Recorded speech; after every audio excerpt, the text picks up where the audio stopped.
What is going on with Jacob Zetterstrom? Why is he not a Derby County player yet? All these questions are going through my head, and I'm going to talk about everything we know about Jacob Zetterstrom's deal and what is currently going on with Swedish club Djurgarden and why they do not want to release him to Derby County until towards the back end of August.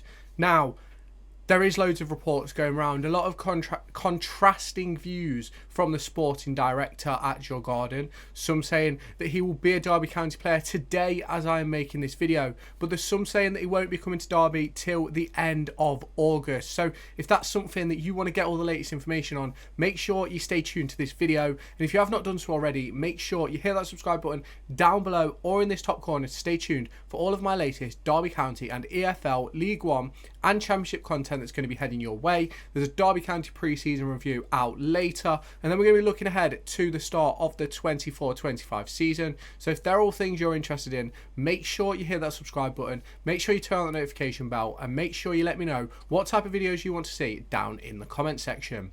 Well, it's been a turbulent time for Derby County since losing Joe Wildsmith in the summer. Joe Wildsmith moved on at the end of his contract. Now, there's lots of discussions about why Wildsmith chose to leave. There's a lot of talk about financial implications, contract length implications, and if we go to Paul Warne's TalkSport interview, he suggests that he could get much better or equal to for less than or equal to what Joe Wildsmith was asking for. So it's been a bit of a difficult time for Paul Warne to put together a list of targets for that goalkeeper position. Now, we first looked at Daniel Iverson, who is now rumoured to be worth around £1.5 million by Leicester City and wanting £25,000 a week. Then there was Marat Rodak, I believe he's gone to Saudi Arabia. And then there was the Ipswich keeper Hildraki, who has gone to Burnley. So we missed out, arguably, on 3 targets there because I can't see us paying the wages for Daniel Iverson. And then we moved on to Jacob Zetterstrom. Now, there's lots of talk about this deal, and I have made a video all about Zetterstrom and his career so far. If you want to check that out, it will be linked in the corner at some point during this video, so make sure you do check that one out. But Derby County are rumoured to have agreed a fee for Zetterstrom. Zetterstrom has personally acknowledged that he has been to the UK and done a medical for Derby County. But their sporting director is saying that they aren't letting him go until the end of August. But there's also contrasting reports saying that he could be a Derby County player as soon as today. And there's reports suggesting that Zetterstrom has told Djurgarden he will not be playing for them again and he expects to be a Derby County player by this Friday. Now, the big question is, can he do that? And the answer is, he can't become a Derby player until they let him go. He can refuse to play. If we go back years and years and look at the likes of Peter Odem Wingy, who drove up to QPR on deadline day. I think it was up to QPR or something like that on deadline day. You've got players who have refused to play pre-season games and things like that. Jason Knight didn't go to Spain last season with Derby because of a potential move to Bristol City. So all these things are possible. Like, he can turn around and refuse to play, and then Djurgarden sort of are forced into letting him go. Now, there is reports to suggest that Djurgarden have found their replacement and have agreed a deal with their replacement to let Zetterstrom leave. Now, the big conversation is Djurgarden registered for the next round of Europe? Are they able to unregister and register this new goalkeeper? They're the 2 questions that are floating about. Now, personally, I don't know the answer to that question. And judging by everything we're getting told, I'd probably sense that they can't. Now, I personally believe, I could be wrong, you can let me know down in the comments, that you can unregister and re-register a transfer at certain points. Now, I was led to believe that that could be before the first leg. Now, they haven't played the first leg. I believe that's on Thursday. If you have not done so already, make sure you hit that subscribe button down below or in this top corner to stay tuned for all of my latest Derby County and EFL Championship and League One videos, which are going to be heading your way over the course of this upcoming season.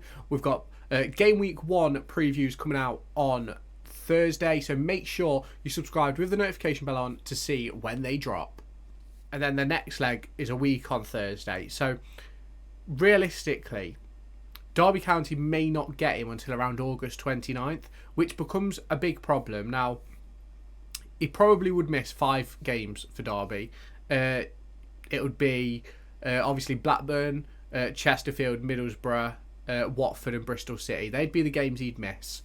And for me, Derby County have to make a stand here, because right now it feels as if we are being played a fool by Djurgarden, because if a deal is agreed, he's agreed personal terms, he's done a medical, he's pretty much our player apart from everything being signed off. And this is the problem that we're having. Now, we've put together what I believe to be a reasonable bid of, I believe it's up to £2 million all in when add-ons and everything are accounted for. No idea what the wage package is or contract length or anything like that, but it sounds like it's a very good package. They call him Scandinavia's best keeper, and that's completely fine. I understand why they want to keep him. And he's obviously put in some really good performances over the years, because he's previously had interest from Premier League clubs like Wolves and Liverpool. So Zetterstrom is quite obviously a really, really good goalkeeper. But the problem is you can't agree a fee to let him go and then not let him go. It seems as if he wants to come and he's happy to come right now, but they don't want to release him. And if we go back to what Paul Warne said after the game on Saturday, he goes, it's like Dej. We get 1,000 calls a day, but we decide when we release him. And that is complete sense. It makes sense. But the problem is, once everything's been agreed, just let the player go. Let it happen. You've had your 2 European legs, right? Because the fee was agreed a couple of weeks ago. I believe I made a video on it at the time. And it's like, you agree a fee. Personal terms are done. Medical's done. He's been to England. I believe he's probably been to Moor Farm. In that, I assume that would have been one of the tasks. But we're still stuck in this circle of not knowing where he is or when he's going to sign for us. Now, I believe that Derby County need to set a date. We need him by X date. If he's not in, we're moving on. Because at this point, we should have gone and got Iverson. The extra money, yes, wage-wise, doesn't probably fit into what we're trying to do, but at least we'd have a keeper in. And Iverson isn't a terrible keeper. Now, whether he's better or equal to Zetterstrom is a completely different conversation, but it's one of those for me where I just feel like we're getting a bit mugged off by Djurgarden. I understand they're in Europe. I completely get that. But we start our season at the end of the week. If you don't want to let him go because you're in Europe, don't let him go. Make the deal for January or something. Agree something for then. But make it known that that's the case, because right now we're being played a fiddle.